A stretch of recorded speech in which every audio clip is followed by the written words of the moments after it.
todo mês, a campanha Novembro Azul chama a atenção para a importância da prevenção e do diagnóstico precoce do câncer de próstata, o segundo tipo mais comum entre os homens brasileiros. Mais do que um alerta sobre a doença, o movimento busca quebrar tabus, combater o preconceito e incentivar o autocuidado masculino. E na entrevista de hoje, nós vamos entender por que ainda há resistência entre os homens para procurar um médico e como hábitos simples podem fazer toda a diferença na saúde e na qualidade de vida.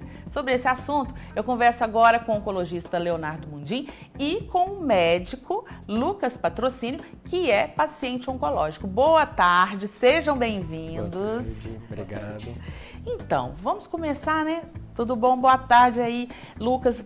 Com o seu caso, você teve um câncer, não foi o câncer de próstata, né? Qual foi o tipo de câncer que você teve? Linfoma, Um que linfoma. é um câncer das células do sangue. Sim. E como que foi isso? Como que aconteceu? Como que você ficou sabendo? Foi num check-up? Conta pra gente como que tudo começou. Então, eu achei interessante, né, poder participar aqui com você hoje, justamente por isso, pra gente mostrar que a prevenção é muito importante e o segmento com o seu médico é muito importante. Então, eu fui para fazer exame de rotina e eu tenho um nódulo na tireoide, nós fomos fazer um ultrassom, acabamos fazendo um ultrassom de abdômen, de barriga, que acabou evidenciando alguns nódulos que a gente investigou e tocou o tratamento. Então, o homem, ele é mais desleixado, né, como paciente, a gente sabe disso. Então,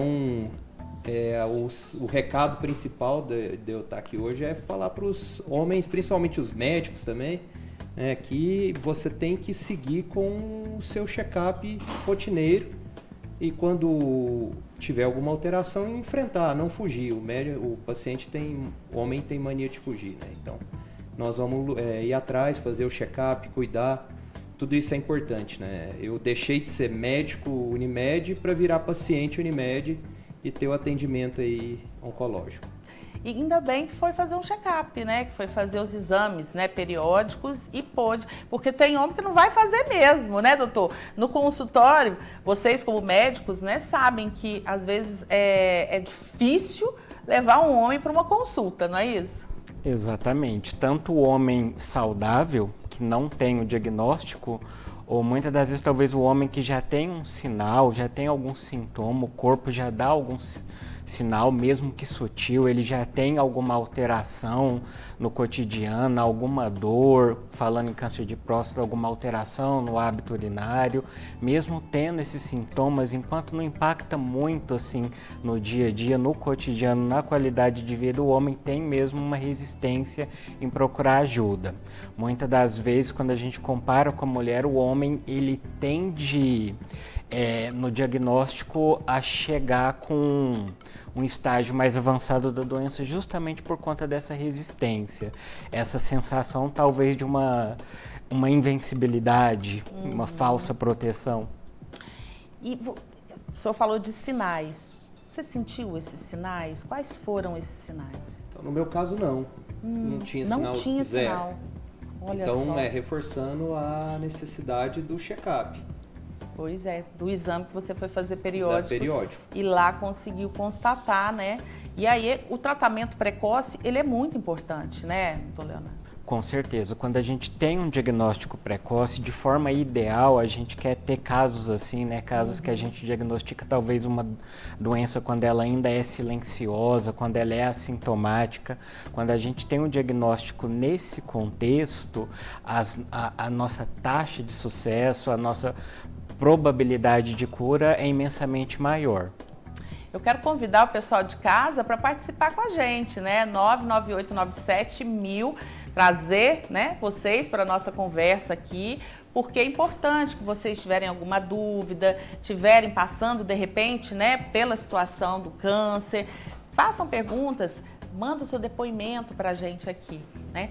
E no caso, quando você descobriu, como que foi esse momento? Assim, mesmo sendo médico, eu acredito que, eu acho que é igual para todo mundo, né? Porque somos todos seres humanos. Como é que foi esse momento e pensar assim, nossa, como é que vai ser agora, né? Cada ser humano é diferente e a doença é diferente para cada um. Uhum.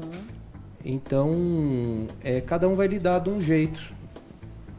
O importante que eu vejo aí na sua pergunta é entender que o paciente tem que entender que ele não precisa lidar sozinho. Exatamente. Tá? Ele tem que buscar o apoio num grupo. E esse grupo vai ser o médico, a equipe multiprofissional que vai cuidar dele e a família. Então, ele tem que entender isso. Ele não precisa fugir, ele tem que enfrentar, porque a medicina está aí para ajudar.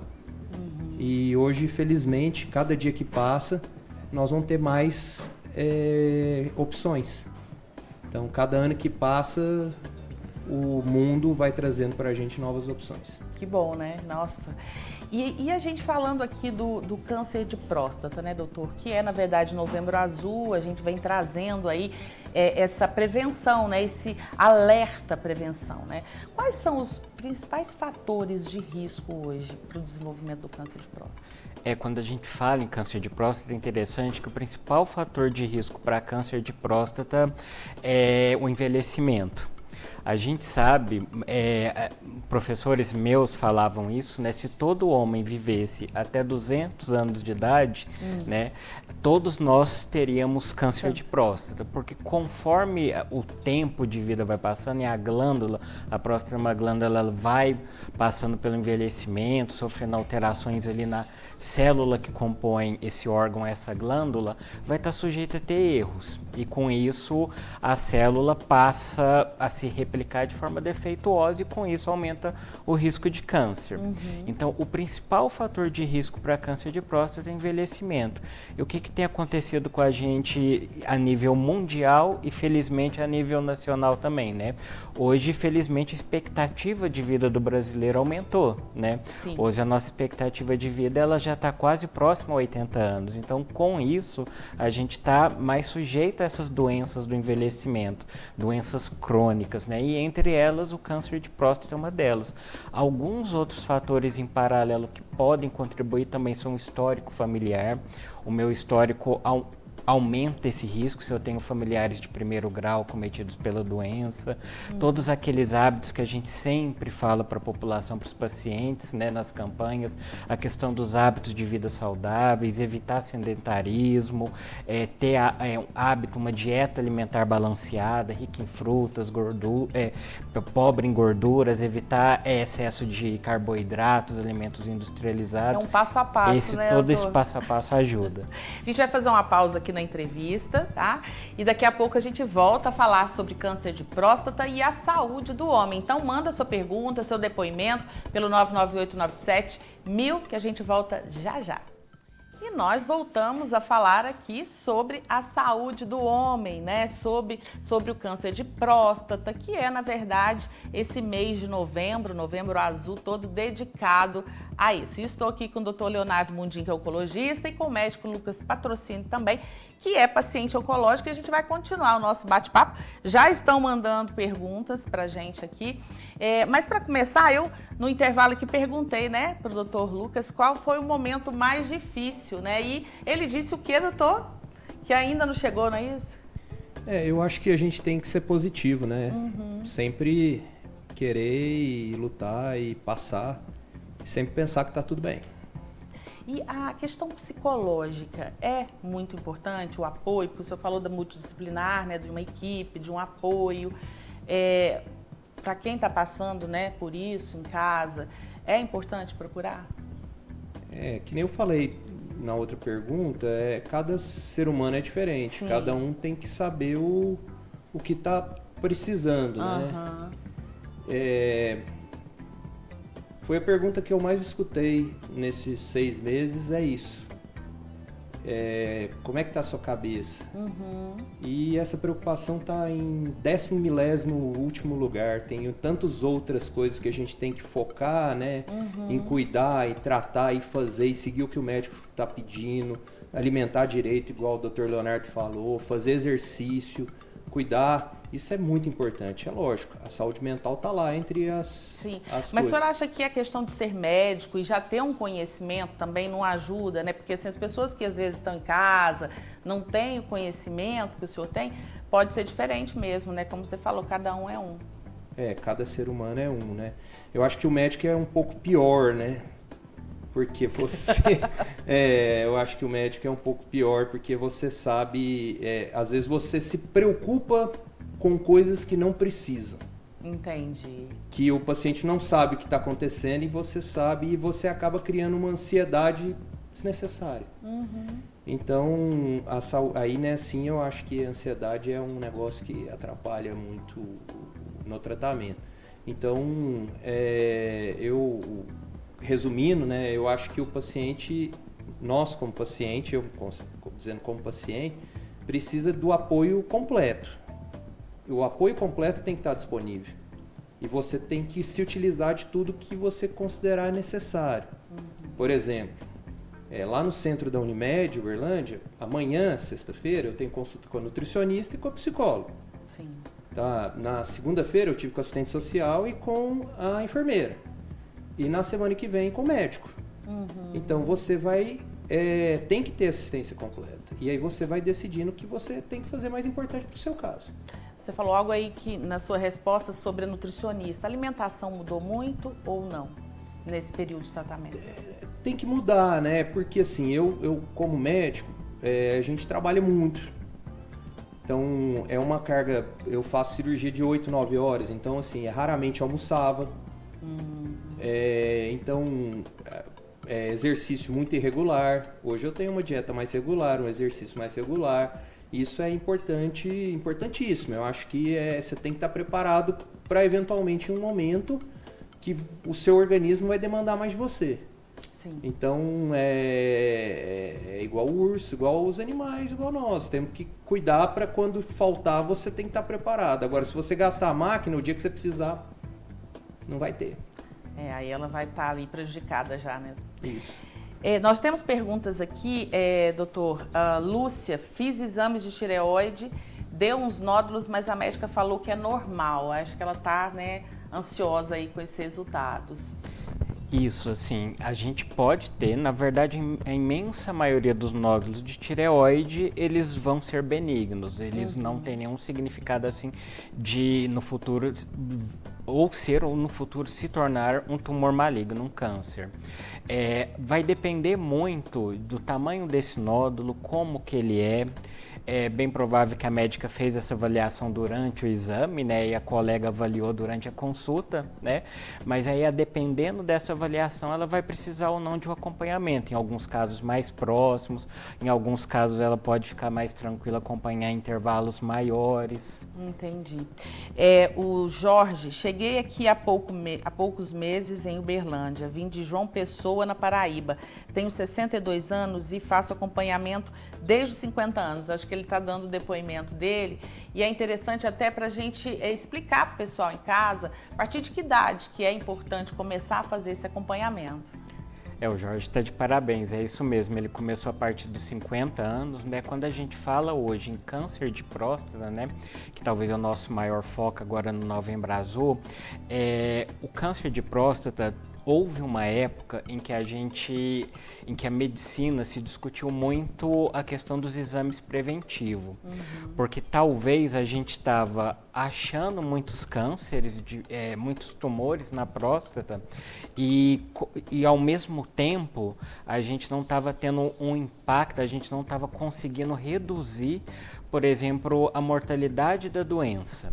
Mas hoje a gente sabe que fazer essa busca, fazer essa prevenção, ela realmente é importante. Então hoje, a partir dos 50 anos, o homem deve procurar o seu médico para ter uma discussão sobre como que é feito essa prevenção. Essa prevenção hoje ela é feita muito de forma individualizada, a partir dessa discussão que o paciente tem com o seu médico. Dentro disso, o médico vai avaliar fatores de risco, dentre eles o próprio histórico familiar. Dependendo do meu histórico familiar, talvez seja até interessante eu começar essa discussão a partir dos 40 anos ou talvez antes, né? Se eu, por exemplo, tenho irmãos, pai que teve câncer de próstata, talvez eu tenha que estar mais atento numa idade mais precoce, né? E a partir disso, o médico vai individualizar como que vai ser feita essa prevenção. Quais exames e tudo mais. Talvez o receio maior que o homem tenha é em relação ao exame de toque, né? Que é o grande, entre aspas, tabu, é o que geralmente é muitas das vezes motivo de piada. De piadas, né? Exatamente. E que não tem nada de piada, né? Não tem nada de piada. A grande pergunta que o homem faz é: doutor, eu fiz o PSA. O PSA está normal, então eu não preciso procurar o urologista para fazer exame de toque, né? Mas essa não é uma verdade. É importante, na verdade, a gente fazer os dois de forma associada. Primeiro, porque eu posso ter um tumor na próstata que o toque não vai alcançar, né? Que o toque vai vir normal, e ao mesmo tempo eu posso ter talvez algum tumor na próstata que não aumenta tanto o PSA. Então é importante ter esse olhar individual a partir dos 50 anos. Inclusive o Giovanni fez essa pergunta aqui, né, que era próxima, que aos 52 anos o exame PSA já é suficiente para o diagnóstico do câncer de próstata? Não Tá é. respondido então, Giovanni, não é suficiente, né, doutor? Precisa Exatamente. realmente fazer lá o exame de toque e tudo para que realmente tenha saúde, né? Para que realmente viva com qualidade de vida. No caso, quando você, Lucas, foi fazer, por exemplo, o seu tratamento, exercício físico, você citou aí, né, que é importante, né? Nutrição, alimentação, exercício físico. Você sentia assim, né? Porque às vezes eles falam que o remédio deixa a gente meio desanimado, mas que você ia, porque a gente até abordou isso aqui uma vez no Você, que é importante, né, o exercício. Então, mesmo que às vezes se sinta desanimado, andar um pouquinho na rua de casa, né, ou na praça, você continuou fazendo normal. O limitante é o tratamento, né, normalmente, né, lógico, a doença e o tratamento. Então, cada estágio, cada paciente vai ter a sua limitação de acordo com como a doença está evoluindo e o tratamento está evoluindo. No meu caso específico, eu felizmente tive poucos efeitos, apesar de ser uma quimioterapia considerada de altíssima intensidade. Então isso graças a Deus, eu consegui continuar a rotina de exercício. E isso é bom tanto para a saúde física quanto mental. O paciente que tem uma limitação física, ele não vai conseguir fazer. E se ele tiver uma imunidade baixa, ele vai ficar isolado. Aí ele vai se isolar, ele vai ter o problema social, e aí vai vir o problema físico, vai vir o problema mental. Então uma coisa vai atrás da outra. Sim. Por isso que eu quis dizer que a rede é importante. Então se o paciente tem um problema de imunidade, ele precisa ser tratado pelo médico, ele vai melhorar a imunidade, isso vai fazer com que ele possa fazer exercício e possa ficar com a família dele. Sim. Tá? Então, você tem que ter o tratamento integral. Esse que é o diferencial. É por isso que eu citei o exemplo dos profissionais. Dos profissionais que vocês... Então, você não vai lutar sozinho. Não, e é um atendimento de excelência, né? Quando você tem a oportunidade de ter esses profissionais todos, né? E a gente aproveitando aqui a resposta também do Lucas, o sedentarismo e a obesidade aumentam o risco do câncer, por exemplo, de próstata? Aumentam. O sedentarismo, a obesidade aumenta o risco do câncer de próstata, de outros cânceres também, igual câncer coloretal. E interessante que o paciente, quando ele está em tratamento, complementando até a fala do Lucas, isso é algo que a gente realmente vê no consultório. O paciente que ele se cuida, ele vai melhor com o tratamento, mas a ciência também já mostrou pra gente, né? Por que eu sei que um medicamento dá certo? Porque a gente fez estudos para isso, né? Uma técnica cirúrgica e tudo mais. Da mesma forma, a gente tem na medicina medicina estudos que mostraram que toda essa questão de um acompanhamento multidisciplinar, cuidar desses hábitos, sedentarismo, obesidade, isso não só influencia num momento de forma mais rápida em como esse paciente tolera o tratamento, né? Mas a médio e longo prazo também em reduzir o risco daquele câncer voltar em quem também já tratou. Então, não só quem nunca teve a doença, mas quem também já teve, é de fundamental importância. Continuar fazendo tudo ali, né, para sempre depois, Sim. né, doutor? Eu acho que é importante para todos, né, Uhum. fazer todos esses fatores que a gente falou aqui, porque realmente quando você descobre tarde, as consequências são muito graves, né? Isso. Eu quero agradecer, né, a presença, doutor Lucas, obrigada, doutor Leonardo, obrigada, e que realmente, né, esse mês, e não só o mês de novembro, né, todos os meses sejam aí de prevenção, né, ao câncer de próstata e a todos os outros cânceres, né? Com certeza. Muito obrigada, Obrigado. pela participação de vocês.